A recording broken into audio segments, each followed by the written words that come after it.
ये कथा है। हम सभी लोग बासी अन्न खा रहे हैं। बासी अन्न, हम लोग ताजा अन्न कोई भी नहीं खा रहे हैं। वो मैं एक कथा आपको सुनाने जा रहा हूँ। बहुत सुंदर कथा है और जीवन में स्मरण रखना चाहिए। तो तुलसीदास बाबा एक सुंदर सी चौपाई बोलते हैं, उसको सुनाते हुए फिर कथा की ओर जाएंगे।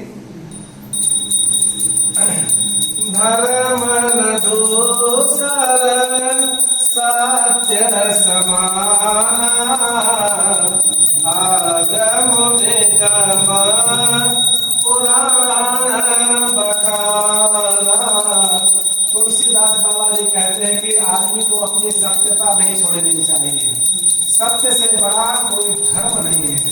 सारे वेद पुराण इतिहास बड़े बुजुर्ग सब हमको यही सिखाते हैं कि व्यक्ति के पास सबसे मूलधन क्या है? सत्यता। तो सत्य पे सदा रहना चाहिए। तो शीर्षक है बासी अन्न। एक साहूकार थे, उनका एक पुत्र था, बहुत सुंदर था, संपत्ति बहुत ज्यादा थी। तो रिश्ते आते थे और एक उनकी शर्त थी कि मैं बहू वही लेके आऊंगा अपने बालक के लिए जो बहू कभी हमें जवाब ना दे पलट करके। ऐसा होते होते बहुत दिनों बाद एक रिश्ता सेट हुआ। एक बहू उनको मिली, पढ़ी लिखी। दोनों परिवार में सहमति बनी कि जिस दिन ये जवाब देगी उस दिन हम इसको घर से निकाल देंगे, सास ससुर को। ठीक है। तो ऐसा होते होते संयोग बस उनको बहू मिली और दोनों परिवारों में सहमति बनी। बहू भी वो बोली कि मैं कभी अपने सास ससुर को जवाब नहीं दूंगी। और समय व्यतीत होता रहा। एक दिन संयोग से, ईश्वर कृपा देखिए, हरी लीला देखिए, क्या हो रहा है कि सास ससुर जो है भोजन करने बैठे हैं और बहुत बढ़िया गरम गरम एक एक रोटी ला के खिला रही है। तो दाल चावल रोटी सब्जी फुल्का बढ़िया घी लगा हुआ आराम से खा रहे हैं। उसी समय एक सन्यासी का आगमन हो गया। तो सन्यासी का आगमन हो गया दरबार में। दरवाजे पे वो आवाज लगा रहे हैं कि साहू जी भी सेठ लोगों को ही बोलते हैं कि मैं बहुत भूखा हूँ और मैं 3 दिन से अन्न ग्रहण नहीं किया हूँ। आप मुझे कुछ खाने के लिए दे दो, नहीं तो मेरे प्राण जो है निकल जाएंगे। वो कई बार आवाज लगा रहे हैं, भिक्षाम देहि भिक्षाम देहि, लेकिन वो आराम से खा रहे हैं, कुछ बोल ही नहीं रहे। और बहू ये देख रही है। देखते देखते उसके मन में ये भाव आ रहा कि देखो मेरे सास ससुर कितने कृपण हैं, इनके बड़े लोग कितने धर्म कर्म किए होंगे, तो ये उनका दिया हुआ खाना खा रहे हैं। हम और आप भी जो अन्न ग्रहण करते हैं हमारा नहीं, हमारे पूर्वजों के आशीर्वाद से हमें मिला हुआ अन्न ग्रहण कर रहे हैं। तभी तो बोलते हैं बाढ़े पूत पिता के धर्म, यानी आपके माता पिता जो धर्म कर्म किए हैं उनके अनुसार ही हमारी उन्नति तरक्की होगी। माता पिता का ही आशीर्वाद देवताओं का आशीर्वाद है।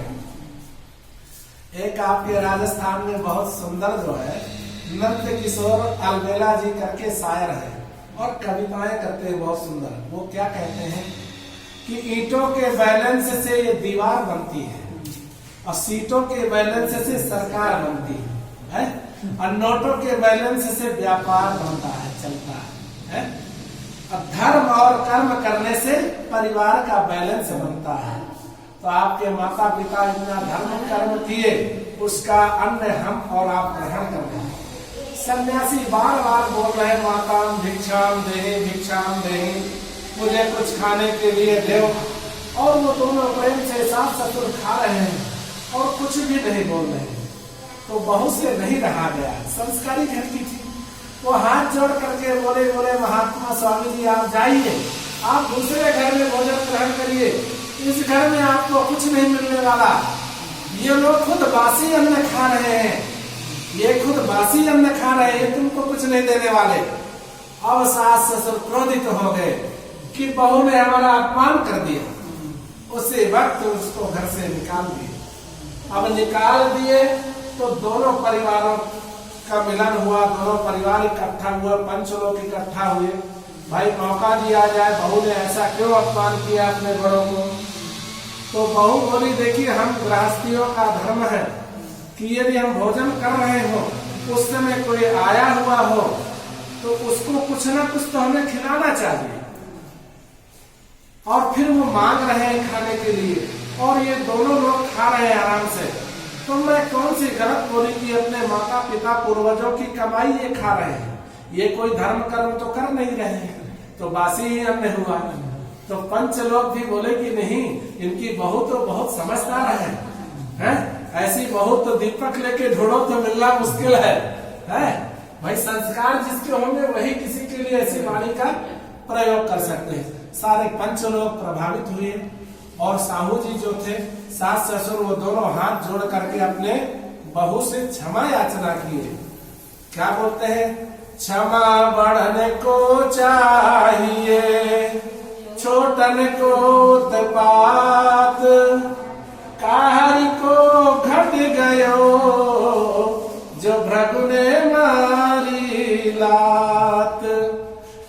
भगवान को भी भृगु ऋषि ने लात मार दिए थे, इसलिए उसके श्राप बस ब्राह्मणों के पास लक्ष्मी नहीं रहती। जिस ब्राह्मण के पास लक्ष्मी हो गई वो बनिया है, वो ब्राह्मण का है। ब्राह्मण तो चलता फिरता उसके सब काम हो जाए, लक्ष्मी माता की कृपा से काम हो जाए, लेकिन वो इकट्ठा नहीं कर सकता है।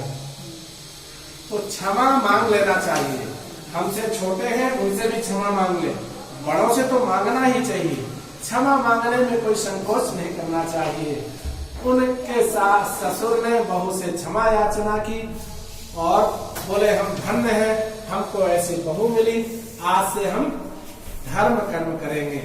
तो धर्म कर्म करने से ही परिवार का बैलेंस चलता है, बाकी तो जीवन आना है जाना है। यहाँ पोटली बांध करके कोई बैठने वाला नहीं है भैया, आया है धर्म कर्म करते हुए चले जाना है। तो ये मैंने एक आपको बासी अन्न की कथा सुनाई है। अब कोशिश करें हम भी बासी अन्न ना खाएं। जीवन में कुछ न कुछ दान पुण्य निरंतर करते रहना चाहिए, देने से कभी कोई कमी नहीं होती है। तो भगवान की एक चौपाई बोलते हुए अपनी वाणी को विराम देंगे। क्षितिज जल पावक गगन समीरा, पंच रचित अधम शरीरा, पंच रचित अधम शरीरा, पंच रचित अधम शरीरा।